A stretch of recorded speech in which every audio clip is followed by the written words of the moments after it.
componente de Imaginarios Colectivos anima a ver que la rehabilitación no solo atiende las consecuencias de la guerra, digamos desde la perspectiva psicosocial, son las creencias. En todos los conflictos armados, en todas las confrontaciones surgen a partir de creencias que los grupos armados y la sociedad en general, en algunos países o en algunas confrontaciones o frente a algunos crímenes graves contra la humanidad, se ha observado que las sociedades en general eran correligionarias de las ideas que tuvieron los grupos que hicieron la guerra.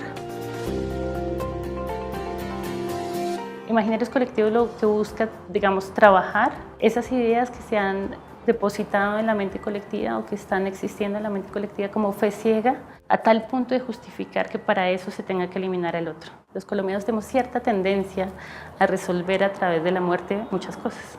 Si no atendemos eso, es bastante probable que aún después de la firma de la paz, en algún momento de nuestra historia eso reaparezca. Cuando uno está frente a lo que uno piensa, frente a las palabras que uno ha dicho, uno dice, ¡ah! ¿Yo he dicho eso? Y siente un poco de vergüenza, ¿sí? Con que nosotros mismos lleguemos a avergonzarnos de haber dicho alguna vez, a mí me parece bien que limpien la cuadra, pero esos de las montañas todos eran guerrilleros. Que nos avergoncemos de decir cosas como las que tú escuchas en la esfera pública y les parece que esas no eran personas. Entrelazando entonces allí no trabaja con la mente victimizada, o sea, con las víctimas. Trabaja con una mente que no fue victimizada, o sea, esa parte de nosotros que cree que esto debe pasar, no es la que se siente mal por esto. Y el objetivo es básicamente llevar al punto de la reflexión, llevar al punto de la sacudida, mostrar como un reflejo que eso que todos hemos pensado, porque todos estamos metidos ahí, ha animado esto que le ha ocurrido al país.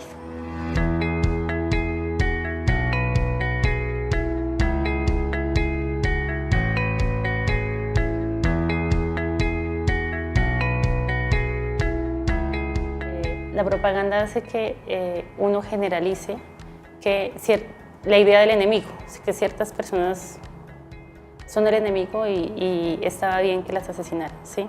La guerra tiene unas intencionalidades psicológicas y otras materiales.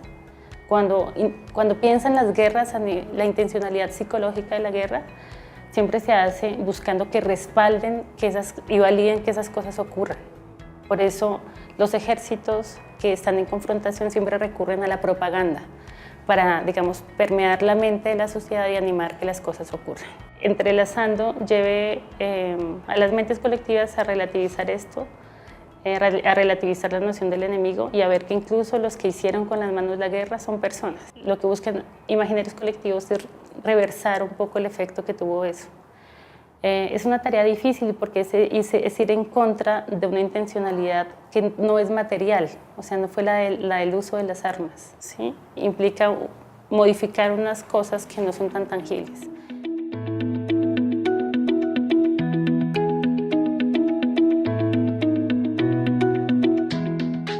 Cuando vamos a implementar el componente de Imaginarios Colectivos, es muy importante leer los lineamientos técnicos y repasar un poquito cuál es el sentido del componente, de todo lo que vamos a hacer, porque es un componente complejo, no tan cercano a nuestra vida cotidiana, porque aquí se presentan y surgen muchos debates que si no tenemos la claridad de lo que enmarca la tarea que estamos haciendo, que tienen que ver con la moral, con los valores éticos, con los principios de los derechos humanos. Entonces, los lineamientos enmarcan todo eso y nos dan mucha claridad de por dónde es que debemos guiar el debate, porque las preguntas que están en el guión no son suficientes.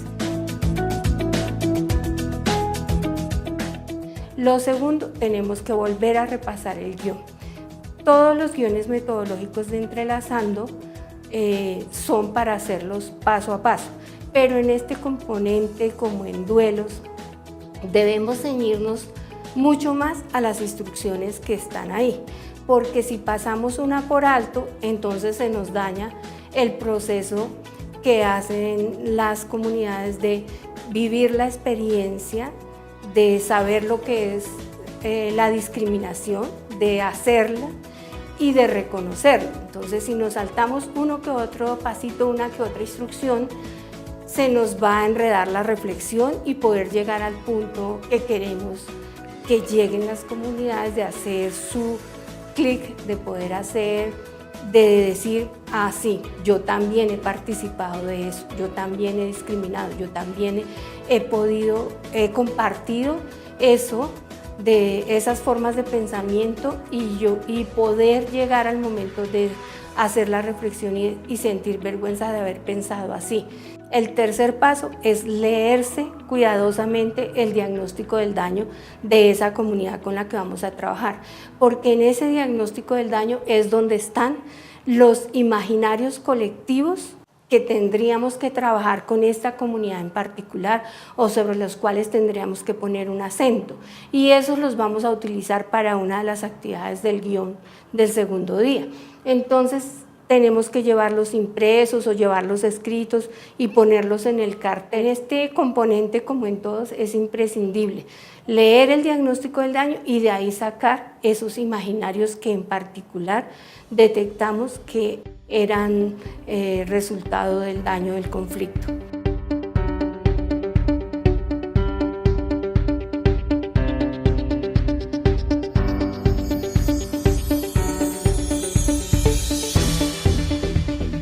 Otro error es ya cuando empezamos la actividad de las etiquetas. Le proponemos a la gente que dibuje los lugares de su comunidad, los lugares donde se reúnen, los lugares públicos importantes, y damos eso como una instrucción, y a veces hasta se salen del salón. No, ese es un momento muy importante, porque en imaginarios, además de siempre estar escuchando, como lo hacemos a lo largo de toda la estrategia, que la escucha es una de nuestras principales herramientas de trabajo, en este componente es muy importante observar.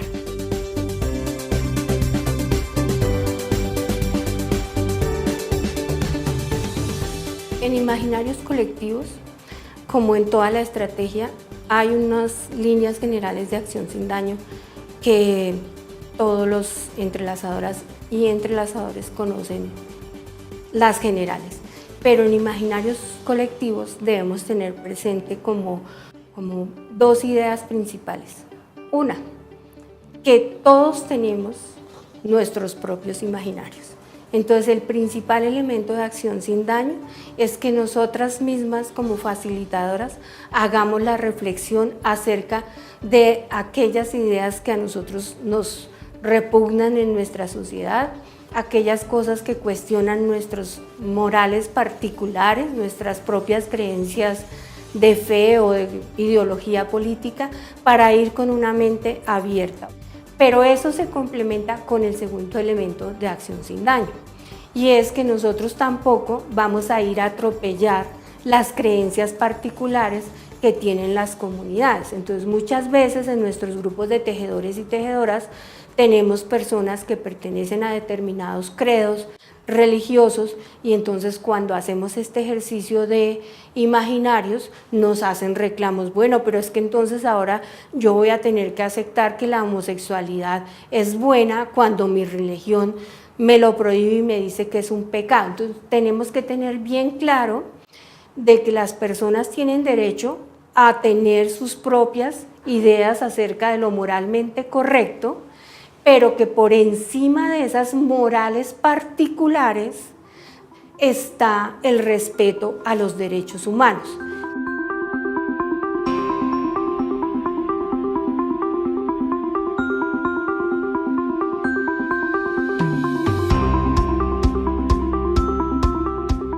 La primera experiencia que tenemos con el componente es que las comunidades sí son capaces de hacer la reflexión y de llegar al punto de reconocer que todos somos partícipes de esas formas de pensamiento que promueven la resolución de las diferencias y de los conflictos con el uso de la violencia, ¿sí? Que promueven la discriminación, la eliminación de todo aquel que sea diferente. Desde la experiencia lo que hemos visto es que las propuestas de transformación se han centrado en los imaginarios en contra de las propias comunidades, o sea, los imaginarios de las comunidades como Zona Roja, como Guerrillos, como Paracos, toda aquella discriminación que las comunidades han sufrido desde afuera, que eso las ha afectado económicamente, emocionalmente, psicológicamente.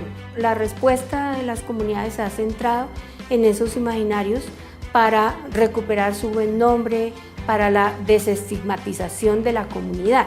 Pero son muy potentes otras metodologías como el teatro. Entonces, las comunidades que lo han utilizado, hacer pequeñas representaciones sobre la discriminación para luego hacer el foro con la comunidad sobre qué es lo que está pasando ahí y qué es lo que debemos transformar, porque aunque no lo creamos, la expresión teatral es algo muy común en nuestro territorio, es algo muy compartido en Colombia.